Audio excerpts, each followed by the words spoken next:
My name is Kelly, and I'm 30 years old. I live happily in an ordinary family in the city, married with children. I met my husband, Tom, at work. We were colleagues and got married at the rather young age of 24, and now we have 3 daughters. We both work and share the responsibilities of household chores and raising our children. Tom always takes the initiative to put the kids to bed and do the dishes, making him an impeccable husband and father. I thought my happy life would never change. Then one day, Tom received a phone call from his mother. "Hey Tom, I need to talk to you about something. Could you come back home and live with us?" His parents are getting older and feel insecure about their daily lives, so they wanted their eldest son, Tom, to live with them. However, before we got married, Tom and I made a promise to each other. Even if years pass and situations change, we won't move back to live with your parents. Tom's family home is in a rural area that you might see in dramas, where traditional gender roles are deeply ingrained. I felt this when we went to visit before our wedding. His mother directly told me, "Hurry up and give us a male heir. A girl won't do.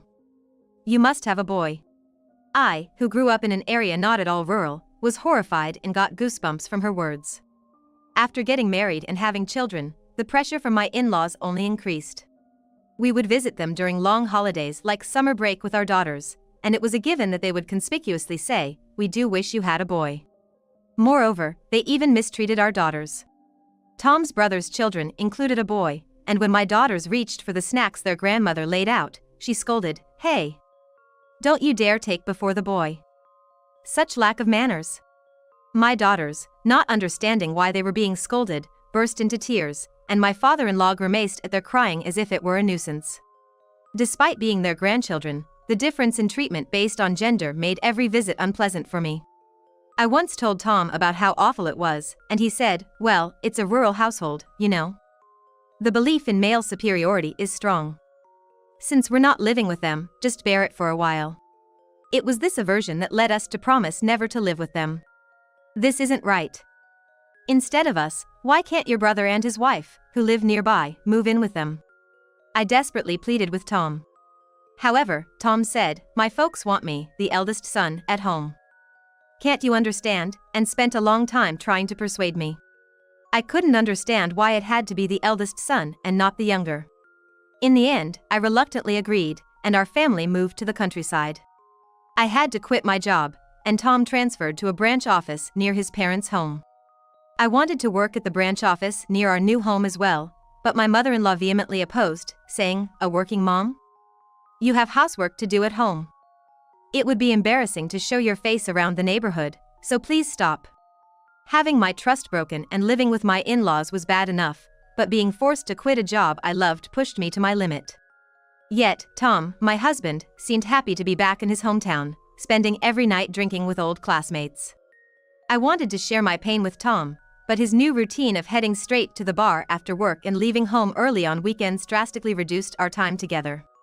To make matters worse, I was constantly pierced by my in-laws' remarks like, "When will we get a grandson?" and "Hurry up and give us an heir." Since returning home, Tom had changed entirely. "Hey, isn't dinner ready yet? I told you to have it made by the time I get back from work. Sounds like the kids are fighting. Go check on them quickly, will you?" He became demanding, expecting dinner ready upon his return and quickly addressing any children's quarrels, a stark contrast to his previous involvement in household duties. His parents turned him into a domineering husband, issuing orders as if he were royalty. Around his hometown friends, he became even worse, mockingly saying, "She's really useless, huh? Can't even cook properly, stopped wearing makeup, and gave me 3 daughters instead of a son. Totally useless." Each time Tom ridiculed me in front of others. I felt my self-worth diminish, struggling to find reasons to smile. The relentless negativity from living with my in-laws and Tom wore me down. Amid this, Tom abruptly declared, "All daughters, no use to me. I don't need to support a useless wife and 3 daughters. We're getting a divorce." Normally, such words from a husband would be shocking, but to me, who had been demeaned and dismissed, it sounded like a liberation. However, I couldn't agree with the "no need to support" part. I demanded child support for our 3 daughters until each turned 18 as a condition for the divorce.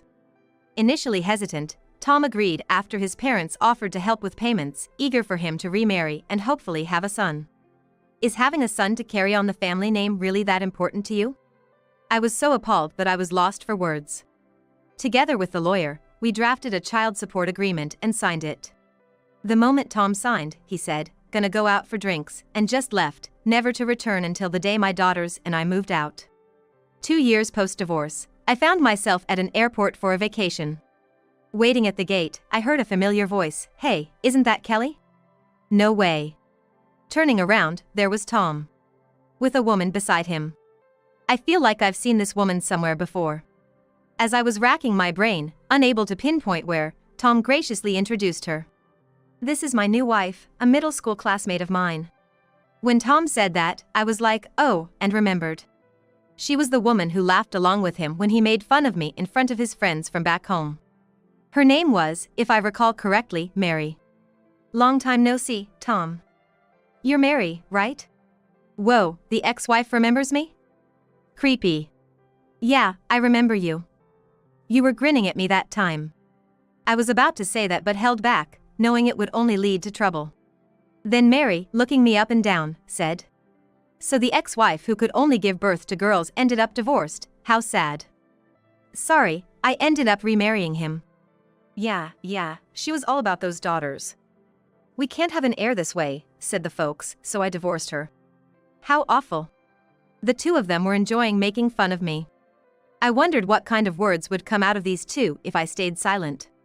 "Having all girls, you must be worried about your old age," Tom said. Why would having girls make me worried about my old age? I genuinely didn't understand, so I asked Tom.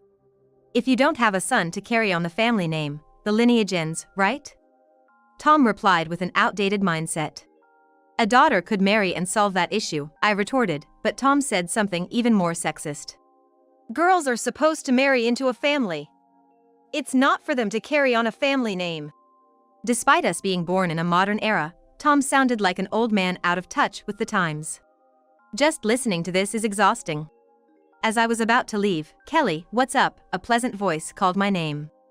I turned towards the voice and saw my current husband coming over at a brisk pace, with our 3 daughters in tow.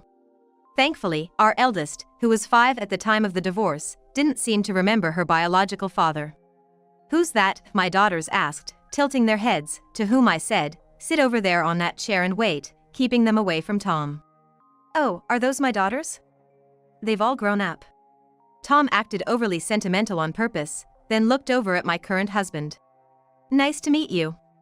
I'm Tom, Kelly's ex-husband," he said with a smirk.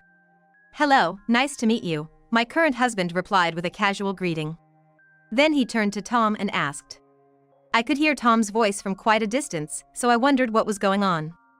"Did you need something from my wife?" Tom answered jokingly. "Nah, just felt nostalgic seeing her after so long. Gave me a lot of trouble, this one did." "What kind of trouble?" As if to say, "Please do ask," Tom moved closer to my husband.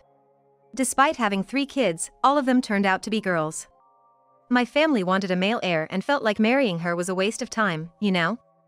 Guess I ended up with someone who can only have girls, huh, it's funny.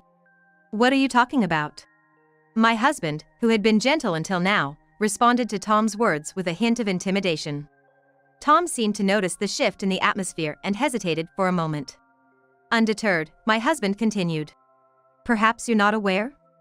The sex of the children is determined by the father." "What do you mean?" Tom tilted his head. "The sex of a child is determined by the type of chromosomes. XX for a girl, XY for a boy." Tom listened to my husband's explanation with a look that suggested he might or might not understand. "And while women only carry X chromosomes, men carry both X and Y. So, the sex of the child depends on whether the man's X or Y chromosome pairs with the woman's X chromosome, essentially meaning it's the man's fault. What? Tom was surprised by this revelation, raising his voice. People around us turned to look, making me feel a bit embarrassed. Unfazed, Tom pressed my husband with a loud voice. It was shaking enough to convey his agitation.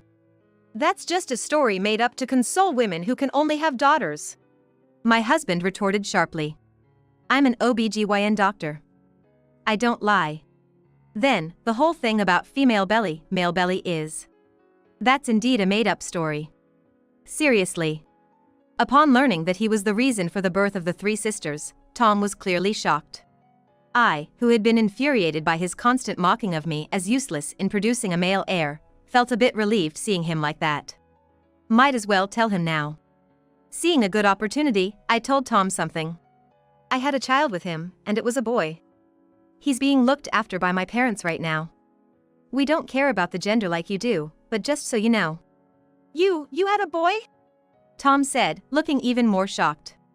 However, he quickly seemed to remember something, grabbed my shoulders with confidence, and declared, Mary is pregnant now too. This family tends to have boys, so the baby in her belly is definitely a boy. Tom, perhaps unsettled by the fact that I had a son, had completely forgotten the earlier conversation about my husband and looked at me with a smug face, as if he had one. I was appalled by Tom's behavior, but my husband spoke up, as if to voice what I wanted to say. I told you that the gender of a child is determined by the male side. Oh, right. Tom blushed with embarrassment. At this moment, I decided to ask Tom a question that I had been pondering for a long time. By the way, I've been wondering for a while. Tom looked up at me as I spoke. Your family doesn't run a company or a store. Your father-in-law is just an ordinary office worker, and your mother-in-law is a housewife, just an ordinary family. So why are you so obsessed with having an heir when your family isn't all that significant?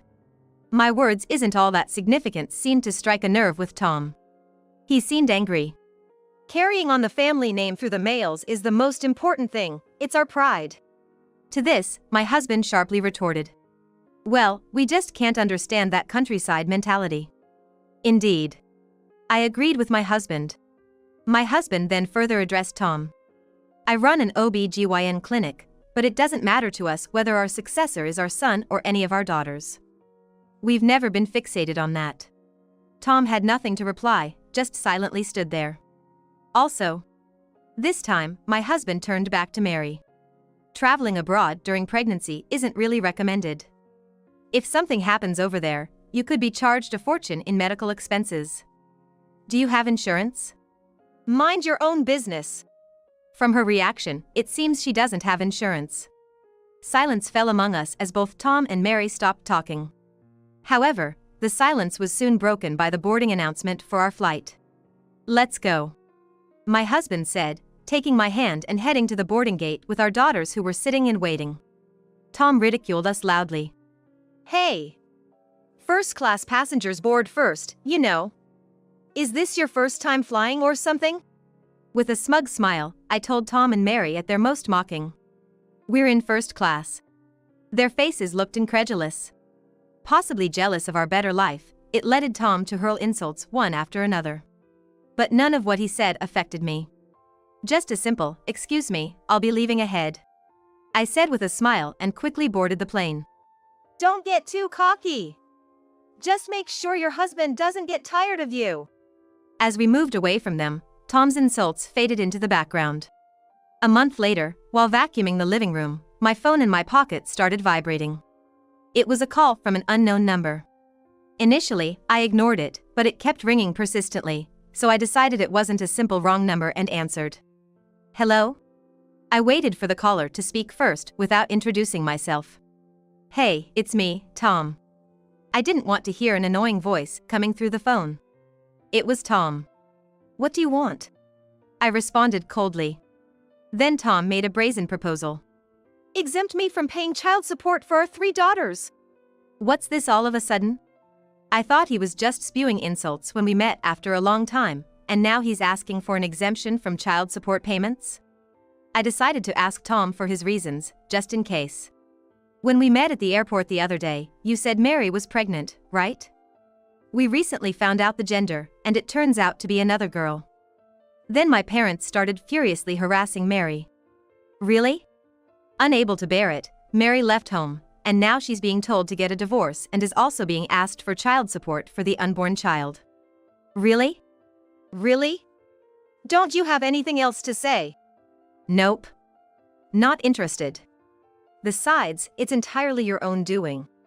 That's heartless. No matter how heartless it may sound, I truly couldn't care less about my ex-husband's current situation. Perhaps because it was over the phone, Tom couldn't grasp my disinterest and continued regardless. So, from now on, I'll have to pay child support for the 3 daughters I have with you, plus 1 more child with Mary, making it 4 in total. That sounds tough. Right. So, I won't exempt you. Why not? Indeed, paying for 4 children might be challenging. However, this situation is Tom's own making. There's no need for me to be concerned. Yet, Tom began to laugh in a resigned tone. Well, oh man. You don't know? If the recipient of child support gets remarried, there's a high possibility that the child support payments can be waived, you know? After our reunion that day and learning that I had remarried, Tom must have immediately looked it up. He likely flaunted this knowledge he found online to me. However, anticipating my own remarriage at the time of our divorce, I had added a clause to the agreement. Whether Tom failed to read it thoroughly or simply forgot, he demanded the cessation of payments triumphantly. I informed Tom of the oversight. Even if I remarry, the child support will continue. It's clearly written in the agreement. No way! On the phone, Tom was silent for about 5 seconds before he yelled so loudly I thought my eardrum would burst. It's not a lie. If you think it's a lie, why don't you read the copy of the agreement you have from the beginning to the end again? Damn, just wait a sec. Saying that, Tom must have put his cell on a desk or somewhere because I heard a thud, followed by the sound of him starting to run. I wish I could hang up right now. I thought about hanging up, but I figured Tom would just call back persistently, so I quietly waited with the phone to my ear. Found it. I'm reading it now, so wait. Gotta wait again. I wished someone would praise me for being so patient. See, it's written right there. Shut up, wait a sec, Found it? It seemed Tom had found the section I mentioned. I could hear his silly voice. Damn, I didn't know about this. You added this clause on your own, didn't you? We made it in the presence of a lawyer, remember? Or have you forgotten that too? Being reminded of his forgetfulness, Tom fell silent again. Now, wondering what he would do next, Tom suddenly changed his attitude and started pleading with me. I'm sorry. It was my fault. I apologize. I just lost my mind over the child support payments and acted out. Please forgive me. However, I couldn't help but feel that these words from Tom were nothing but lies. If you had come to me with humility from the start and sincerely apologized for everything, I might not have waived it, but I would have considered reducing the amount. Upon hearing my words, I could practically hear the color draining from Tom's face over the phone. Truly, it sounded just like that.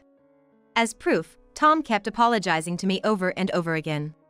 I'm really sorry. Please. If you don't forgive me, I'm really gonna go bankrupt. If this weren't a phone call, Tom would probably be getting on his knees. Hearing his desperation, I sighed. I had no feelings left for Tom. Therefore, whatever happened to Tom, I really didn't care. Wanting to quickly put an end to this situation, I put Tom in an even worse position. No matter how much you apologize, it's pointless. I couldn't care less whether you're miserable now. While I'm at it, I'll let you in on this too. I knew about you and Mary's affair. What? Why didn't you say anything? Tom asks why, but I ignore him and continue. I found out right before we got divorced, but... So what? It seems Tom has quickly forgotten he's asking for a favor, his tone shifting back to his usual condescending one. It's good that Tom remains such a terrible ex-husband. I didn't hold back when I told him. I'll be filing for alimony due to your affair. Wait, hold on. How can you suddenly bring this up now? Tom was flustered, but quickly tried to regain composure. You have no proof, and it's been quite a while since we got divorced. You can't possibly claim alimony now. Too bad, you can claim alimony for infidelity even after the divorce. And I do have evidence. When did you get that? Back then, the street where Tom's family lived was a typical small town where everyone knew each other's business. Tom and Mary, who were old classmates, reconnected at a gathering and hit it off. Photos of Mary in the passenger seat of Tom's car and them holding hands were sent to me by someone, I don't know who, specifically addressed to me. When I opened them, I was so heartbroken to learn about Tom's affair that I wanted to throw them away immediately. However, I kept them just in case they might be useful someday. and now, they've come in handy. I was quite proud of myself for having the foresight back then and wanted to extend my greatest thanks to the unknown person who sent the photos. After telling Tom about the evidence, he changed his attitude again. I'm sorry. It was just a moment of folly. Please forgive me. I was getting tired of hearing I'm sorry. Please forgive me from my husband over and over. I honestly told him my feelings.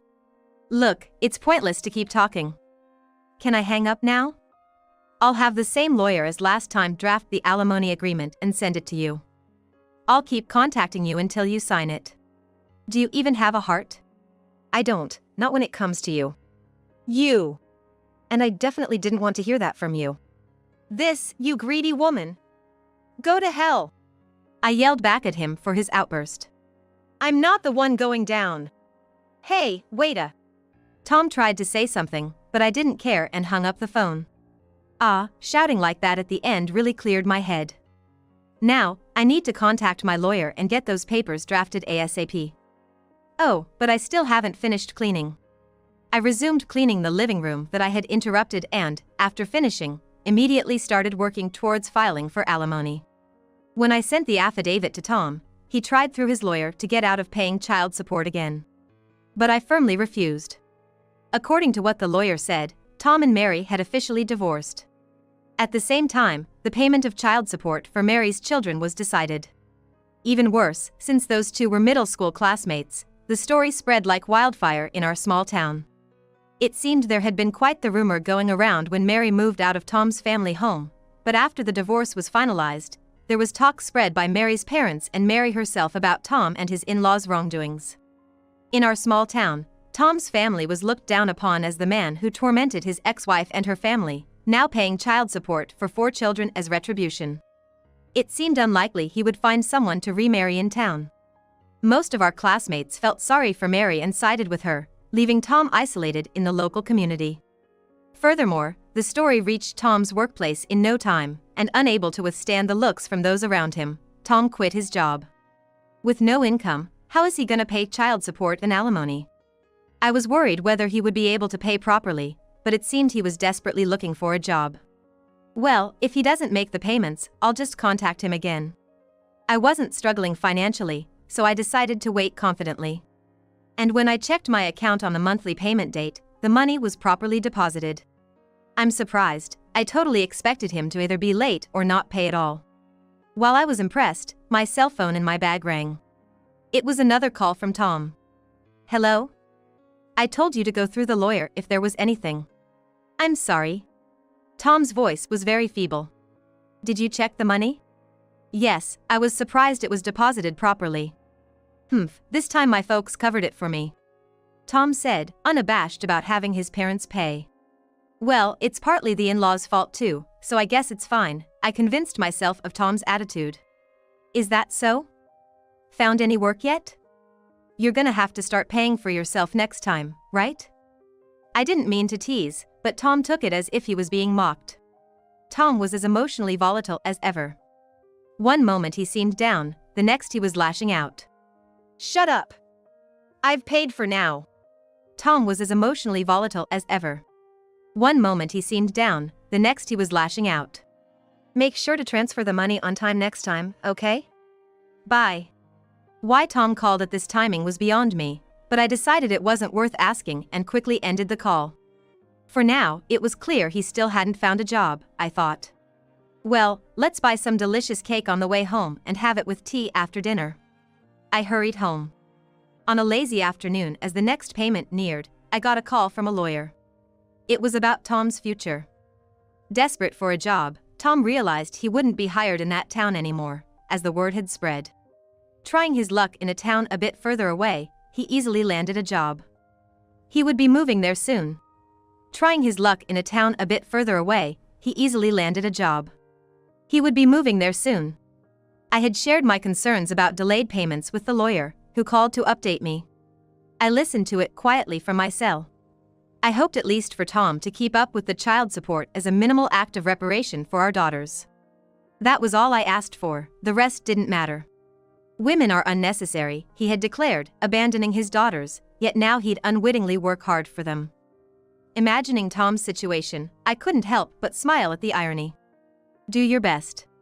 I felt incredibly happy with my life with my current husband and our 4 kids.